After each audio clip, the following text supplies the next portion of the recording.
Hey, what's up guys? My name is Thomas Spark. Welcome back to another video. Today we're going to be talking about 5 of the most overrated VPNs in 2021. Right now it's just around the end of 2020 and going into the new year. I thought it would be interesting making a video letting you guys know my opinions on which VPNs are overrated. Just remember that this video is just my opinion on some of these overrated VPNs. I think they could improve in a lot of ways. I'm not meaning to trash talk or slander or defame them or anything like that. Just thought this could be a fun video to kind of discuss some of these VPNs that are usually popularly advertised or marketed, but not criticized that often. Anyways, guys, let's talk about some of the most overrated VPNs going into 2021. Now, guys, you might be wondering after this video, well, which VPNs should I use, Tom? If I shouldn't use these popular, overmarketed, or overhyped, or just overrated VPNs? Well, I'm going to recommend 2 VPNs that are tier 1 on my tier list, both being Torguard VPN and WeVPN.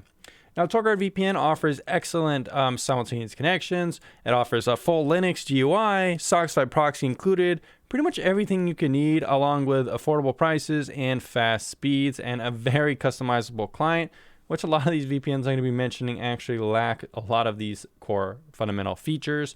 Torguard VPN offers a 50% off coupon code for my audience, and just there's other codes as well if you want to use those instead of mine. But the code is TomSpark, which will give you 50% off all of these packages, making it only $5 a month or $30 a year, making it an excellent deal. They also have other packages like the streaming bundle or the VPN Pro bundle, which offers a little bit more extras depending on your use case. Use code Netflix for the streaming bundle and code TomPro for the VPN Pro bundle. You can find those on the main page. The next option is WeVPN. Like Torguard, this is going to be exceedingly affordable at only $5 a month or $30 a year, pretty much cheaper than any of the VPNs I'm going to be mentioning very soon. It also provides pretty good service, very good speeds, WireGuard support, and full compatibility on most platforms. It's not quite as polished as Torguard VPN, but since you don't even have to pay extra for the streaming bundle, a lot of people lately have been going with this one as a more affordable option than Torguard. However, if you don't need streaming, Torguard is also just as affordable. Both these VPNs are very excellent, not advertised that often, and in my opinion, underrated compared to the VPNs I'm going to be discussing right now. So guys, probably one of the most advertised and overmarketed VPN I see out there is probably Surfshark VPN.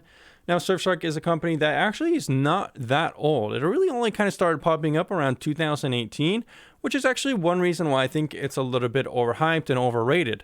VPNs take a long time to get good and reliable and build up server networks and finish the application so there's no bugs. Suffice to say, Surfshark, every time I've tested and used it, hasn't really held up to the hype in my opinion. Lots of times it's very buggy. There's a lot of connection issues and stuff like that, and I find the application overall, in terms of its interface, is actually kind of clunky and hard to use.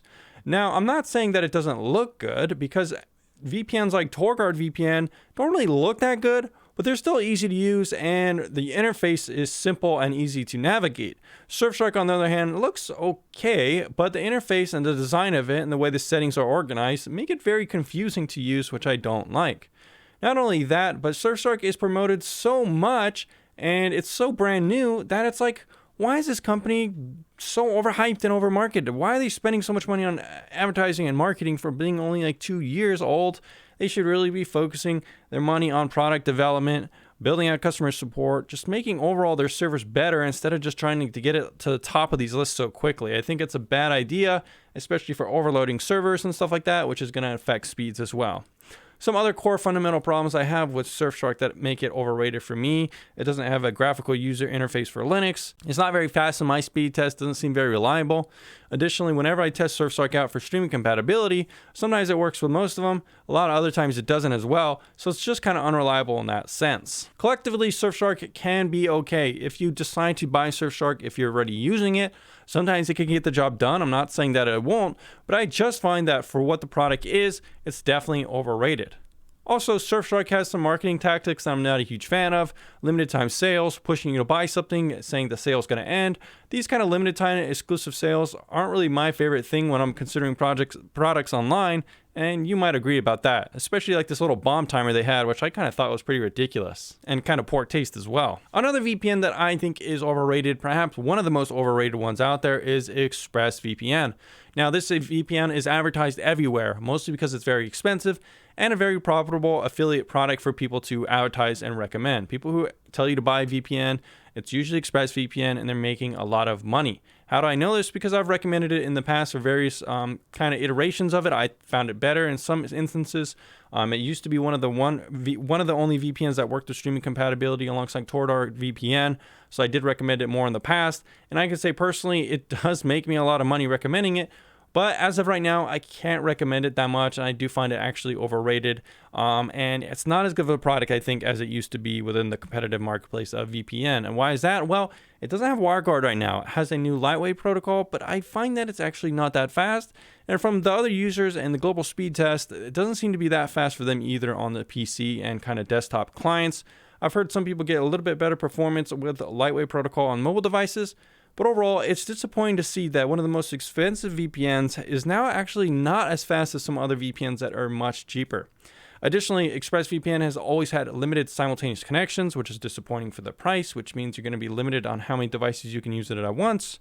Not only that, it doesn't have a SOCKS 5 proxy either, which is disappointing if you want to use the proxy within a qBittorrent application or something like that, which a lot of VPNs do kind of actually have. Additionally, for the high price, you don't even get a graphical user interface for Linux. And like I said, it just hasn't been doing as well in the speed tests lately that I've been running on it. And when I say high price, it's $13 a month or around $100 a year, which is probably one of the most expensive VPNs out there, no questions asked.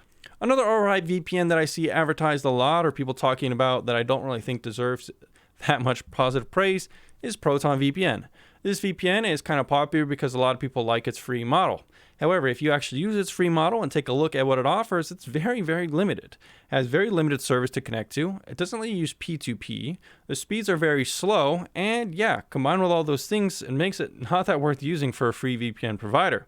Other free VPN providers that offer kind of free trials like this, like Windscribe, I think are better, even if they have bandwidth caps because they don't have as many limitations and you'll have an overall better experience if you're just looking for that trial VPN thing. In fact, I'm actually going to be doing a comparison pretty soon of Proton VPN versus Windscribe, so if you'd like to see that, stick around on the channel and make a video very soon just for you. Back to Proton though, I find that the application has always been a little bit basic. It looks good, it feels modern and new, but it's lacking some of those core features that I like. Like for example, right now it doesn't support WireGuard, which is a little bit disappointing considering it's always kind of trying to make itself seem like it's the most updated VPN. It didn't do very well in the global speed test, and as long as I've always been using it, it's always been one of the slower VPN providers as well, which is disappointing because like ExpressVPN, it's actually one of the more expensive VPNs when you get the kind of main core package, going up to as expensive as $100 a year, which is very expensive, almost 3 times as expensive as some of the VPNs I recommend for their yearly packages. Not only that, but it doesn't have a graphical user interface for Linux. It's just very mediocre across the board, and I think it gets way too much attention for kind of how average it is. Another overhyped VPN that you might be familiar with is NordVPN. This is one of the most popular VPNs out there, no questions asked. It has a huge advertising budget that has kind of blanketed everything with its product and brand name. So when people think of VPN, they almost always just think of NordVPN in a lot of ways. I think it's one of the most popular VPNs that noobs start trying out because they see some kind of ad for it on YouTube or TV or something like that even. But it does lack a lot of core fundamental features that other VPNs can have for cheaper prices. Take, for example, NordVPN does not support Linux GUI or graphical user interface, which is disappointing. They don't have a SOCKS 5 proxy compatibility. There's been a lot of errors and issues this year with it, and you could find reports of that on Reddit with people talking about it. NordVPN also, I think, has a pricing system that can be considered manipulative at times. NordVPN is also pretty infamous for having loads of kind of countdown clock timers and stuff like that. Most of the time it says it's going to end in 10 hours, and then you can actually edit the cookie so it is never ending. So it's just kind of like a cookie timer. It's not like it's actually ending in 10 hours. In fact, so many people hate this kind of countdown clock system with NordVPN. There's even been viral posts on Reddit about it, which kind of tells you a lot. And a lot of people don't really realize that. Not only that, I see a lot of people complaining about NordVPN in that they advertise the price to be a small amount, and people don't really realize that you have to pay the bulk amount up front, not just that small amount over a time period. You can see a lot of people on Reddit talking about this as well. Coupled with NordVPN's kind of subpar performance in my global speed test, I just don't think it's really worth the hype and advertising and just overhyped nature of the product itself. Not only that, but in 2019, there was lots of drama about it getting hacked because it didn't secure its servers properly, which led to a massive fallout on YouTube and pretty much every press website out there, which wasn't good for the brand. Lastly, I want to talk about IPVanish, which is one of the more popular VPNs as well. I don't think it's as popular as it used to be, and it's certainly not as trusted either. It kind of sold out to a lot of different companies over the years. Most recently, it's owned by J2 Global, which also owns a plethora, or if you don't know what that word means, a lot of other VPN companies out there as well. It's kind of become like this huge media conglomerate of VPNs and press magazines like IGN and stuff like that. A lot of times VPNs kind of get scooped up this way because they're kind of diluted and focused on one brand itself. And I think it's kind of what happened with IPVanish and some of these other brands. Strong VPN, there's like a cloud servicing like SugarSync. Just recently, like IB VPN got sold out to them as well. And the affiliate program actually got ended to that, which kind of leads some belief to my idea that some of these brands are getting diluted and stuff like that. But overall, it being sold out to a huge media company isn't really a plus in my opinion, especially for VPN. Coupled that with the product itself isn't that great and has been stagnant for a long time in my opinion. Streaming support isn't perfect and never has been. Speeds have only gotten slower in terms of my test. It used to be one of the fastest VPNs out there, and I used to actually rate it as like one of the second or third rated VPNs on my ranking system at the time a couple of years ago, but now it's definitely not that high. It doesn't have a graphical user interface for Linux. It also has a history of giving away logs in the past with former companies. And like I said, it just kind of has stagnant growth and not that much changes for, what it is. It seems like mostly what IPVanish does nowadays is try to lure people in with like cheap prices and all these weird pricing sales and stuff they have, but I actually haven't seen that much development in the core product itself, which is disappointing. Anyways, guys, those are some of my opinions on the 5 most overrated products of going into 2021. Let me know your thoughts down in the comments down below, and I'll see you again in the next video very soon.